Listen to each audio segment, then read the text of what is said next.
পৰিস্থিতিও বেয়া হৈ গৈ আছে আপোনালোকে ইতিমধ্যে গম পাইছে চাগে যোৰহাটৰ পৰিস্থিতি অতিকে ভয়াবহ বহুত দীঘলীয়া গাড়ীৰ লাইন বহুত মানুহ তাত ফচি আছে আৰু কথাটো হ'লগে কি আমি ইমান দূৰলৈ হ'ব বুলি ভবা নাছিলো আমি ভাবিছো অলপ কিবা এটা হওঁতে চৰকাৰ তথা জুবিন গাৰ্গৰ পৰিয়ালবৰ্গই আমাৰ কিতাপবোৰৰ আবেগ আমাৰ যোৰহাটৰ আবেগ আমাৰ যোৰহাটবাসীৰ আবেগ বুজি পায় জুবিন গাৰ্গৰ যি আমাৰ আহ্বান আছিলে জুবিন গাৰ্গক এবাৰ হ'লেও যোৰহাটলৈ আনিব লাগে সেই আহ্বানৰ প্ৰতি সহায় জনাই কিবা এটা সিদ্ধান্ত ল'ব কিন্তু শেষত লোৱা দেখা নাপালো কিন্তু তাৰ বিপৰীতে এই পথ অৱৰোধ বা প্ৰতিবাদ ইমানেই বেছি ভয়াৱহ হৈ গৈ আছে যিটো আমি কেতিয়াও আশা কৰা নাছিলো আৰু আশা নকৰো আমি লক্ষ্য কৰিছো এতিয়া এনেকুৱা হৈছে গোটেই সংবাদ মাধ্যমত আমাৰ এই পথ অৱৰোধ কাৰ্যসূচী যোৰহাটৰ যি পথ অৱৰোধ কাৰ্যসূচী এইটোৱে মুখ্য স্থান পাইছে গোটেই বিষয়টো কেন্দ্ৰবিন্দু হৈ পৰিছে যোৰহাট যিটো আমি হ'বলৈ দিব বিচৰা নাই বৰ্তমান আমাৰ কাৰণে আটাইতকৈ গুৰুত্বপূৰ্ণ বিষয় যে জুবিন গাৰ্গৰ যি মৃত্যু হৈছে এয়া আমাৰ সন্দেহ আছে এইকেইদিন আমি প্ৰতিপলে সামাজিক মাধ্যমত কিছুমান ভিডিঅ' হওক বা কিছুমান পোষ্টে হওক দেখি আছো যিবিলাকৰ পৰা আমি অনুমান কৰিছো জুবিন গাৰ্গৰ মৃত্যু সাধাৰণ নহয় আমাৰ সন্দেহ হৈছে এয়া হয়তো হত্যাকাণ্ডও হ'ব পাৰে পৰিকল্পিত সেয়েহে আমাৰ কাৰণে আজিৰ ডেটত আটাইতকৈ ইম্পৰ্টেণ্ট বিষয়টো হৈছে জুবিন গাৰ্গৰ তদন্ত হয় জুবিন গাৰ্গক আমি যোৰহাটত বিচাৰিছো আমি যোৰহাটবাসী আৱেগিক হৈ গৈছিলো আৰু সঁচাকে আমি অন্তৰৰ পৰা বিচাৰিছো এতিয়াও বিচাৰিছো যদি চৰকাৰে কিবা এটা কৰিব পাৰে এতিয়াও আনক এতিয়াও আমি আশা এৰি দিয়া নাই কিন্তু কথা হ'ল কি জুবিন গাৰ্গক যোৰহাটত আনিব বিচাৰিছো এইটো এটা বেলেগ কথা আৰু জুবিন গাৰ্গৰ তদন্ত সঠিক মতে হওক সেইটো এটা বেলেগ কথা সব দুইটাৰ ভিতৰত আমি মুখ্য হিচাপে জুবিন গাৰ্গৰ তদন্তটোৱে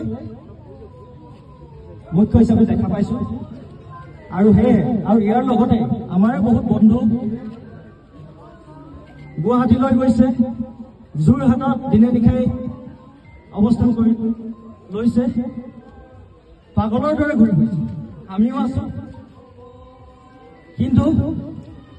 আমি পাৰিছো আমি জুবিন প্ৰেমিক আমি বলিয়া আমি নাখাই নগৈ পাৰিছো দিনে ৰাতিয়ে পাৰিছো কিন্তু এই নিচিনা নহয় যে সকলোৱে পাৰিব বহু জ্যেষ্ঠ আছে বহু কনিষ্ঠ আছে সৰু ল'ৰা আছে মহিলা আছে সকলো কাৰণে এইটো সম্ভৱ নহয় যিমান দীঘলীয়া লাইন আছে যোৰহাটৰ পৰা হয়তো কাজিৰঙা পাৰ হৈ গৈছে ইমান দীঘলীয়া লাইন সব দোকান পোহাৰ বন্ধ হৈ আছে সকলো দোকান পোহাৰ বন্ধ হৈ আছে তেওঁলোকে খাবলৈ পাইছে নে নাই পোৱা দিনৰ দিনটো সন্দেহ আছে এম্বুলেন্স কেইখন চিনি পাইছো পঠিয়াই দিছো এইটো বেলেগ কথা কিন্তু প্ৰাইভেট গাড়ীটো কোনোবা যদি বেমাৰী আছে সেইখনক আমি হয়তো দুই এখন পঠাইছো যদি ক'ৰবাত হয়তো ৰখিও যাব পাৰে সন্দেহ আছে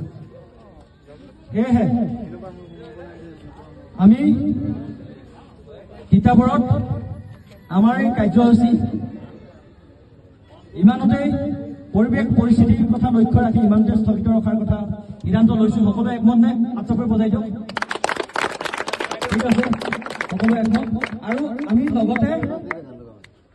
এই আহ্বান যোৰহাটবাসীলৈও জনাইছো আমিও আৱেগিক আপোনালোকো আৱেগিক আমি দাবী জনাবহে পাৰো আহ্বান কৰিবহে পাৰো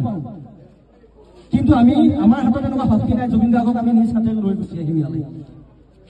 আনিব লাগিব চৰকাৰে নাই বা তেওঁ পৰিয়ালবৰ্গই আমি কেৱল দাবী জনাব পাৰো দাবী জনাইছো ইমান বেছি দাবী হৈ গৈছে ইমান বেছি ভয়ানক হৈ গৈছে পৰিস্থিতি তথাপিও কাণ সাৰ দিয়া নাই আৰু এনেকুৱা নহয় যে আমি এই দাবী জনাইছো যিটো অসম্ভৱ আছে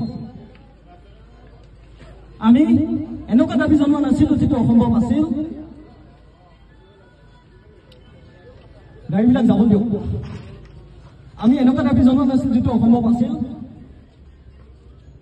যিটো লজিকেলি চাবলৈ গ'লে প্ৰেক্টিকেলি চাবলৈ গ'লে অসম্ভৱ নাছিল এজন মহানায়ক পৃথিৱীৰ ভিতৰত চতুৰ্থ স্থানত আছে তেখেত তেনে এজন ব্যক্তিক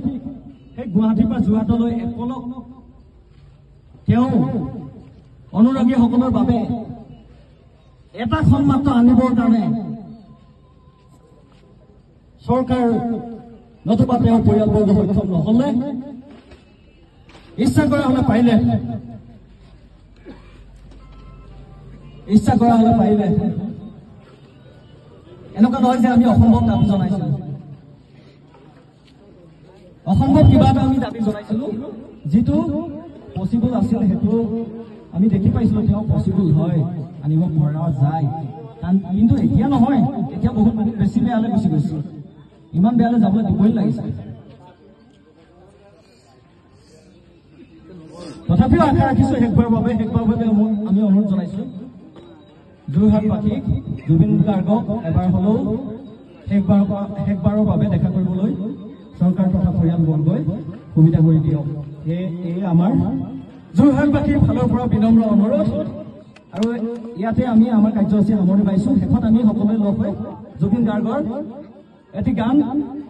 মায়াবানী ৰাতিৰ বুকুত গানটো আমি সকলোৱে গাম সকলোৱে ঠিকে আছে জয় জুবিন দা